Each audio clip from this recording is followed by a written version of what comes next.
ছোটবেলা থেকে আমার বাপ দাদারা এই ধন করে আছে, এই জন্য আপনি ওই ধরনের পরিপূর্ণ দিবেন না। আল্লাহ আপনাকে এমন অধিকার দেয় নাই।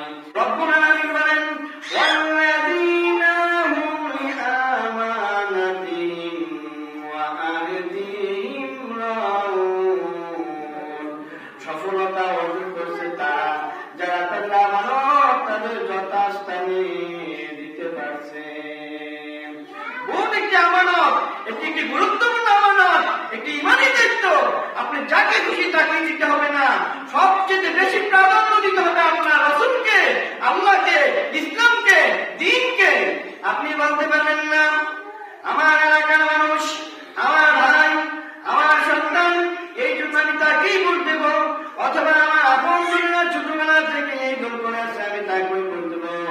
আপনি মুসলমান হিসাবে এইভাবে আপনি কথা বলতে পারেন না, কারণ আল্লাহ রাব্বুল আলামিন আপনাকে এমন স্বাধীনতা দেয় নাই যে আপনি যাকে খুশি তাকে ভোট দিবেন।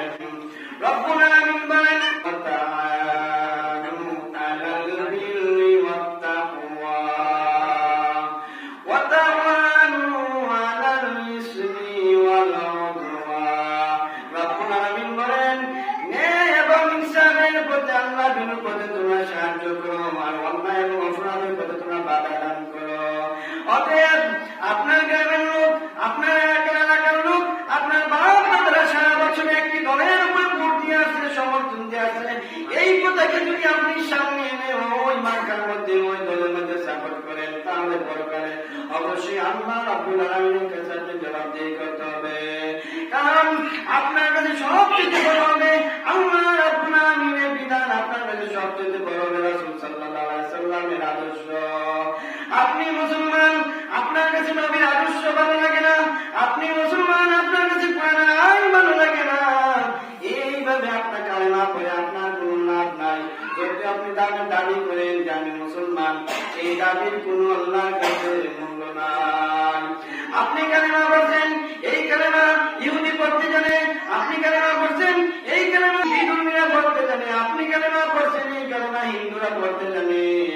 সবাই বলতে পারে লা ইলাহা ইল্লাল্লাহ, কিন্তু বিধর্মী কেন জান্নাতে যাবে না? ইহুদিরা কেন জান্নাতে যাবে না?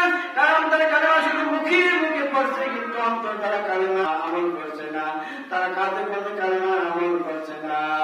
আপনি শুধু কালেমা পড়ে ইসলামের বিরুদ্ধে অবস্থান নেবেন, আপনি কালেমা পড়ে রাসূলের আদর্শের বিরুদ্ধে অবস্থান নেবেন, আপনি কোনোদিনও জান্নাতে যাওয়ার গ্যারান্টি পাবেন না। কারণ সামনে তার স্ত্রী আসিয়া তার বিরুদ্ধে অবস্থান নিয়েছিল, কারণ আসিয়া মুসা আলাইহিস সালামের পক্ষে সমর্থন দিয়েছিল, রায় দিয়েছিল, ভোট দিয়েছিল। এই জন্য আল্লাহ রাব্বুল আলামিন আসিয়াকে দুনিয়া থাকা অবস্থা তার জান্নাত দেখায় দিয়েছে। আপনার বাবা হতে পারে, মা হতে পারে, সন্তান হতে পারে, আপনার আপনজন হতে পারে, কিন্তু তাকে সমর্থন করতে পারবেন না যদি সে ইসলাম বিরোধী কাজের মধ্যে থাকে। আবু বকর সিদ্দিক রাদিয়াল্লাহু তাআলা আনহু ছিলেন, আব্দুল রহমান বলতেছে বাবা আমি ইসলাম গ্রহণ করার আগে বদরের যুদ্ধের মধ্যে আমি আপনাকে সামনে পেয়েছিলাম, কিন্তু আমি আপনাকে হত্যা করি নাই। আবু বকর বলে ও আব্দুল রহমান, আমার চোখের সামনে যদি তুমি পড়তা তাহলে সবার আগে আমি তোমাকে কতল করতাম, কারণ আমি আল্লাহ রাব্বুল আলামিনকে বেশি ভালোবাসি। আল্লাহ রাব্বুল আলামিনের আইনে নাকি, রাসূলের আদর্শ নাকি আপনার সবার প্রতি সব কিছু সবার আগে আল্লাহ এবং সবার আগে রাসূল সাল্লাল্লাহু আলাইহি ওয়াসাল্লাম। এই জন্য রাসূল সাল্লাল্লাহু আলাইহি ওয়াসাল্লামের আদর্শকে আপনি উপেক্ষা করে কোন মানব রচিত মতবাদকে আপনি সমর্থন করতে পারেন না। আল্লাহ রাব্বুল আলামিন দুনিয়াতে মানুষ পাঠিয়েছে মানুষ চলার জন্য। আল্লাহ রাব্বুল আলামিন মডেল হিসেবে গাইড দিয়েছে, কোরআন দিয়ে দিয়েছে। আল্লাহ রাব্বুল আলামিন এই কোরআনে আমল কিভাবে করবেন রাসূল সাল্লাল্লাহু আলাইহি ওয়াসাল্লামকে দুনিয়াতে পাঠিয়েছে। রাসূল সাল্লাল্লাহু আলাইহি ওয়াসাল্লাম ওনার জীবনের 80টি যুদ্ধের মধ্যে রাসূল সাল্লাল্লাহু আলাইহি ওয়াসাল্লাম অংশগ্রহণ করেছেন, এবং 27টি যুদ্ধের মধ্যে নবীজি সেনাপতি দায়িত্ব ছিলেন। হকের কথা বললে বাধা আসবে, বিপত্তি আসবে, আপনার বিরুদ্ধে জালেম দাঁড়িয়ে যাবে, কিন্তু আপনি হকের দাওয়াতও বন্ধ করতে পারবেন না। রাসূল সাল্লাল্লাহু আলাইহি ওয়াসাল্লাম এই মক্কা জমিনের মধ্যে 40টি বছর নবীজি আলামিন খেতাব দিয়ে চলছেন। লোকেরা বলতো আলামিন মুহাম্মদ কোন মিথ্যা কথা বলে না, মুহাম্মদ প্রতারণা করে না, মুহাম্মদ কারোর সাথে ঝগড়া করে না, মুহাম্মদ এতই ভালো। রাসূল সাল্লাল্লাহু আলাইহি ওয়াসাল্লামকে সবাই বলতো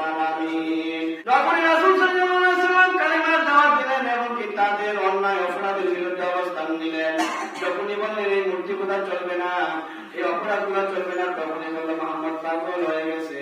তখন রাসূলের বিরুদ্ধে সব মানুষগুলা লেগে গেছে। যেই মানুষগুলা রাসূল সাল্লাল্লাহু আলাইহি ওয়াসাল্লামকে আরবি কিতাব দিয়েছে, যখন রাসূল কালেমার দাওয়াত দিল, ওই মানুষগুলাই নবীজিকে পাগল বলা আরম্ভ করছে, নবীজিকে হত্যা করার জন্য চেষ্টা করছে, চক্রান্ত করছে, ষড়যন্ত্র করছে। এমনকি রাসূল সাল্লাল্লাহু আলাইহি ওয়াসাল্লামকে মক্কা থেকে তাড়িয়ে মদিনায় পাড়ি দেওয়া হয়েছে। এখনো দেখেন যারা কোরআনের কথা বলে, ইসলামের কথা বলে, আল্লাহর জমিনে আল্লাহর আইন প্রতিষ্ঠা করার কাজ করে, তখনই তারা আপনার কাছে শত্রু হয়ে যায়, তখনই তারা আপনার কাছে দুশমন হয়ে যায়। আর যখন এই লোকগুলো আবার আপনাদের সাথে একসময় ছিল বা আপনার সাথে সাথে থাকে, তখনই হয়ে যায় তারা সঙ্গী। আর যখনই আপনার থেকে দূরে সরে যায়, তখনই হয়ে যায় তারা সঙ্গী। রাসূল সাল্লাল্লাহু আলাইহি ওয়াসাল্লাম যখন কোরআনের দাওয়াত দিত, আল্লাহর আইন প্রতিষ্ঠা করার জন্য দাওয়াত দিত, রাসূল সাল্লাল্লাহু আলাইহি ওয়াসাল্লামকে বলতো পাগল, নবীজিকে বলতো গরব, নবীজিকে বলতো কবি। নাউযুবিল্লাহ। আল্লাহ রাব্বুল আলামিন বলেন, ওয়া মা সাহিবিকুম বিমাজনুন, তোমাদের সাথে আমার বন্ধু পাগল না, বরঞ্চ ওয়া মা আরসালনাকা ইল্লা রাহমাতান লিল আলামিন, তোমাদের নবী আমার রাসূল সারা পৃথিবীর জন্য রহমত স্বরূপ আমি আল্লাহ প্রেরণ করেছি। সুতরাং আপনার ভোট আপনি দিবেন, যাকে খুশি তাকে দিবেন, এই কথার মধ্যে আপনি চলতে পারবেন না। যেহেতু আপনি মুসলমান, যেহেতু আপনি কালেমা পড়ছেন, আল্লাহর জমিনে আল্লাহর আইন প্রতিষ্ঠা করার জন্য যারা চেষ্টা করে, তাদেরকে অবশ্যই আপনি ভোট দিতে হবে, অবশ্যই আপনি তাদেরকে সমর্থন করতে হবে। তাদেরকে যদি সমর্থন না করে অন্য কোন মানবরচিত মতবাদের যদি আপনি ভোট দেন অথবা সমর্থন করেন, পরকালে আল্লাহ রাব্বুল আলামিনের দরবারে অবশ্যই আপনি জবাবদিহি করতে হবে। কারণ আপনি বলছেন না ইলাহা ইল্লাল্লাহ, নাই কোনো মাবুদ আল্লাহ ছাড়া, একমাত্র আল্লাহ। আল্লাহ আমার পর, আল্লাহ আমার স্রষ্টা, আল্লাহ আমার বিধানদাতা, আল্লাহ আমার আইন প্রণেতা, আল্লাহ আমার রব। অতএব আল্লাহর দিনকে আল্লাহ জমিনে প্রতিষ্ঠা করার জন্য আপনি আল্লাহর আইন যারা প্রতিষ্ঠা করেন তাদেরকে আপনি সমর্থন দিতে হবে। আল্লাহ বলেন, ওয়া মিনান নাসি মান ইয়াকুলু আমান্না বিল্লাহি ওয়া বিল ইয়াউমিল আখির ওয়া মা হুম বিমুমিনিন। আল্লাহ রাব্বুল আলামিন বলেন, হে রাসূল, কিছু মানুষ বলবেন আমরা ঈমান আনছি আল্লাহর উপরে, পরকালের উপরে, কিন্তু আমি আল্লাহ রাব্বুল আলামিন বলেন তারা এখনো মুমিন হয় নাই, মুসলমান হয় নাই। কারণ তারা আমার জমিনে আমার খাবার খায়, আমার রিজিক খায়, আমার আনুগত্য তারা গ্রহণ করে, কিন্তু আমার আইন তারা প্রতিষ্ঠা করতে চায় না, আমার আইনের বিরোধিতা তারা করে।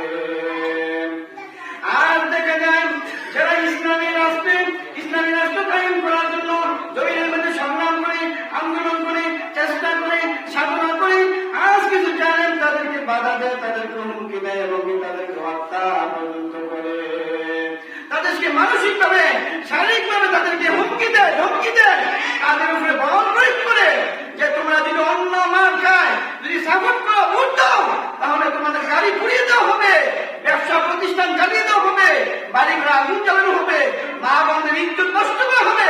আর তোমার মতন জানেন দুনিয়ার ভিতরে কে হতে পারে? তুমি তো এমন জানান, তুমি তো আবু জাহেলকে পাস করতেছ, তুমি তো এমন জানান, তুমি তো ফেরাউনকে পাস করতেছ। ফেরাউন, আবু জাহেল, নমরুদ এরাও ইসলামের বিরোধিতা করছে, কিন্তু তারা কাছে বাড়ি করে জ্বালায় নাই। রাসূল সাল্লাল্লাহু আলাইহি ওয়াসাল্লামের বাড়িতে কেউ আগুন দেয় নাই, রাসূল সাল্লাল্লাহু আলাইহি ওয়াসাল্লামের বাড়িতে কেউ আগুন দেয় না। কিন্তু তুমি শুধু দুনিয়ার একটু লোভের জন্য, একটু টাকার জন্য, পয়সার জন্য তোমার তর্ক সমর্থন করো, ঠিক আছে, তোমার ঘরে তোমার বিবেকে ইসলাম পছন্দ হয়েছে না, সমস্যা নাই, আর তুমি ইসলাম পছন্দ করে তাকে কেন এইভাবে তুমি বাধা সৃষ্টি করবা? দল করতে পারে, তুমি পারলে বুঝাই তোমার দলে আনো, কিন্তু না, তুমি বলো অন্য দলে যদি ভোট দাও তাহলে তোমার গাড়ি পুড়িয়ে দেবো, বাড়ি পুড়িয়ে দেবো, ব্যবসা প্রতিষ্ঠান পুড়িয়ে দেবো। তোমার মতন জানে না কে হতে পারে? এখনো দেখা যায় বিভিন্ন মসজিদের মধ্যে, বিভিন্ন মাহফিলে, বিভিন্ন সেমিনারে, বিভিন্ন সিম্পোজিয়ামে যখন ইসলামের কথা বলা হয়, ইসলামের লোকেরা যখন কথা বলে, তখন কিছু জালেমরা এই আলোচনার মধ্যে তারা বাধা দান করে। তারা বাধা দান করে মসজিদে মেয়েদের কেন কোরআনের কথা বলবো, মসজিদে মেয়েদের রাজনৈতিক কথা বলবো, আর এই রাজনীতি তারা কোরআন দিয়ে কিছু কথা বলার জন্য তোমার এত বড় সাহস তুমি কেমনে পাইলা যে মানুষকে কোরআনের কথা বলার বাধা দান করতাম? তুমি কি জানো যে এই বাধা দান করিয়া মসজিদে কোরআনের আলোচনা বন্ধ করিয়া তুমি কত বড় ক্ষতি করতেছ?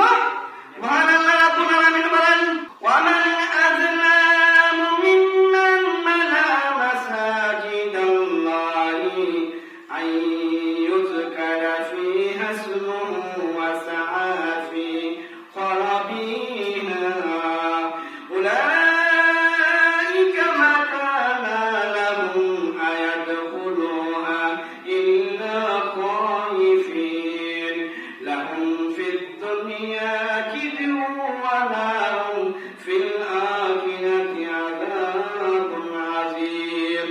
রব্বুল আলামিন বলেন, ওয়ামান আযলামু মিম্মান মানা মাসাজিদাল্লাহি আইয়ুযকারা ফীহা ইসমুহু ওয়া সাআ ফী খরাবিহা। রব্বুল আলামিন বলেন, আল্লাহর মসজিদে আল্লাহর কথা বলবে, কোরআনের কথা বলবে, আর যারা বাধা দিবে তাদের মতন বড় জালেম আর দুনিয়াতে কেউ নাই। রব্বুল আলামিনের এই কোরআনের আলোকে মাহফিলে কোরআনের আলোচনায় মসজিদে কোরআনের আলোচনায় যারা বাধা দিবে দলকে কেন্দ্র করে, তাদের দলকে সাপোর্ট করাকে কেন্দ্র করে, তাদের মতন জালেম আর দুনিয়াতে কেউ নাই।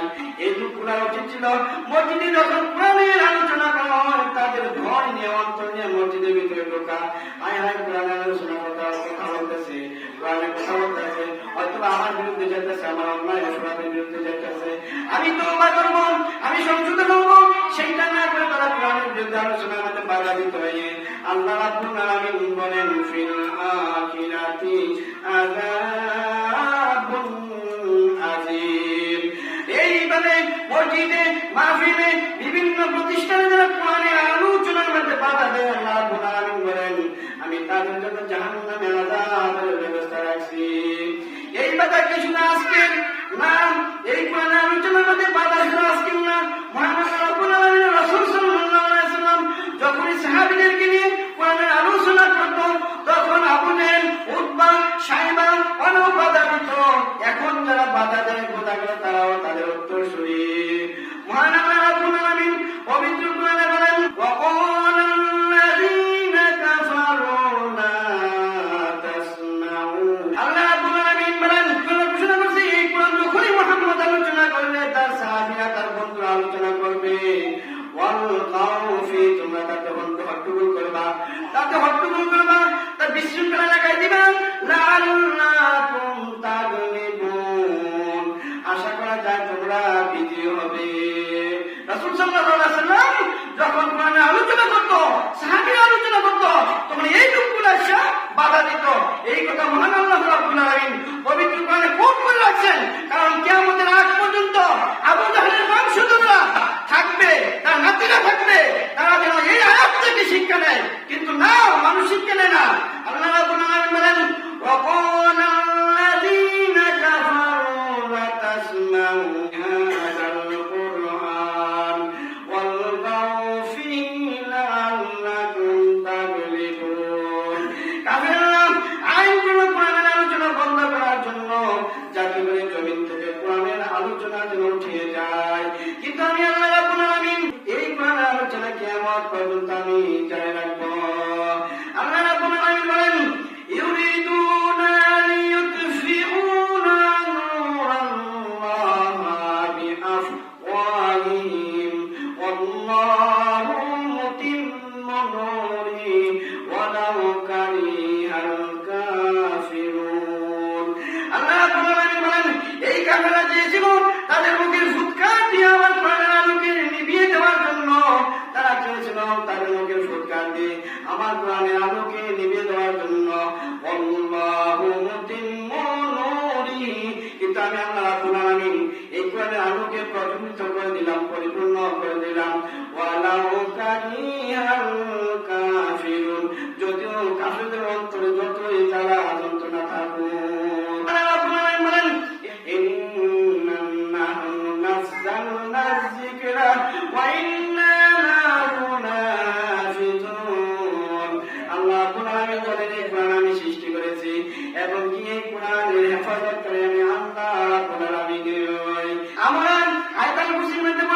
লাহু মা ফিস সামাওয়াতি ওয়া মা ফিল আরদ।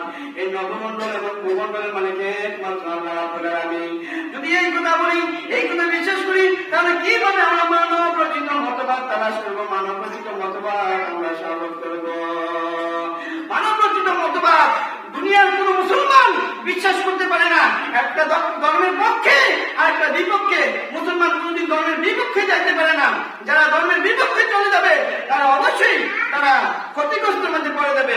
মহান আল্লাহ রাব্বুল আলামিন বলেন, وَمَن يَبْتَغِي غَيْرَ الْإِسْلَامِ دِينًا فَلَن يُقْبَلَ مِنْهُ وَهُوَ فِي الْآخِرَةِ مِنَ الْخَاسِرِينَ। আল্লাহ রাব্বুল আলামিন বলেন, আমার দিনকে উপেক্ষা করি, আমার বিধানকে উপেক্ষা করি, আমার এই দিনকে উপেক্ষা করি, ইসলামকে উপেক্ষা করি, কেউ যদি নতুন কোন মানব রচিত মতবাদের দিকে দৌড়ায়, শান্তির জন্য দৌড়ায়, ওটাকে আমি কবুল করব না। আর তারা পরকালে ক্ষতিগ্রস্তের মধ্যে পড়ে যাবে। কারণ আল্লাহ রাব্বুল আলামিন বলেন, ইন্না দীনা ইনদাল্লাহিল ইসলাম। আমার কাছে একমাত্র মনোনীত দিন হলো ইসলাম। অতএব ইসলাম ছাড়া অন্য কোন মতবাদ, অন্য কোন তন্ত্র মন্ত্র আমি আল্লাহ রাব্বুল আলামিন সাপোর্ট করব না। যারা মুসলমান, যারা ইমানদার, তারা অবশ্যই কোরআনের রাজত্ব কায়েম করার জন্য আন্দোলন করতে হবে। কোরআনের রাজত্ব কায়েম করার জন্য তারা সাপোর্ট করতে হবে। যদি কেউ কোরআনের রাজত্ব কায়েম করে বিরোধিতা করে, তাহলে তাদের পরকালে অবশ্যই ক্ষতিগ্রস্ত হয়ে যাবে। রব্বুল আলামিন বলেন, ওয়াল্লাযীনা হুম লিআমানাতিহিম ওয়া আহদিহিম রাউন। তোমাদের রায় যদি তোমরা টাকা মতে না দাও, সাফর যদি তুমি সঠিক টাকা মতে না দাও, তাহলে তোমরা সফলতা অর্জন করতে পারবে না।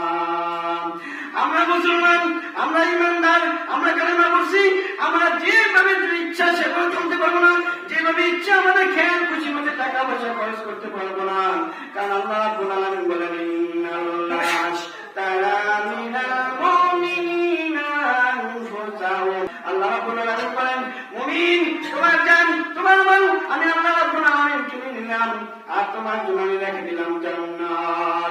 অতএব আমার মতে, আমার দেখানোর মতে যদি তোমার জান আমার মাল খরচ করে তুমি দুনিয়া ছেড়ে পরকালে আসতে পারো, তাহলে তোমার জন্য রইল জান্নাত। অতএব আমরা মানব রচিত মতবাদ আমরা কোনদিনও সাপোর্ট করতে পারি না। কারণ আল্লাহ কোরআনে বলছেন, ইনিল হুকমু ইল্লাল্লাহ। আইন দেওয়ার মালিক, বিধান দেওয়ার মালিক একমাত্র আল্লাহ রাব্বুল আলামিন। আল্লাহর জমিনে আল্লাহর বিধান শুনবো, এর চেয়ে আর বড় কি হতে পারে? আমি মুসলমান, আমি আল্লাহর জমিনে আল্লাহর আইনের বিরোধিতা করি, তাহলে আমি কিভাবে মুসলমান দাবি করি? আপনার স্ত্রী যদি বলে, তোমাকে আমি স্বামী মানি, তোমাকে আমি স্বামী মানি, কিন্তু তোমার কথা মতো আমি চলবো না, পাশের বাড়ির এক ব্যক্তির লোকের কথা মতো আমি চলবো, তাহলে আপনার মাথা রক্ত কেমন অবস্থা হবে? কারণ তখন আপনি বলবেন, তুই আমার ঘরে থাকার অধিকার রাখস না, এখনই তোর বাপের বাড়ি চলে যা। তেমনি ভাবে আল্লাহর জমিন, আল্লাহ আমার আলিমতা দিয়ে আমাদের লালন পালন করেন। আমরা সবসময় বলি, আলহামদুলিল্লাহি রাব্বিল আলামিন। সমস্ত প্রশংসা ওই আল্লাহর, যে আল্লাহ সারা পৃথিবীকে আলো বাতাস দিয়ে লালন পালন করেন।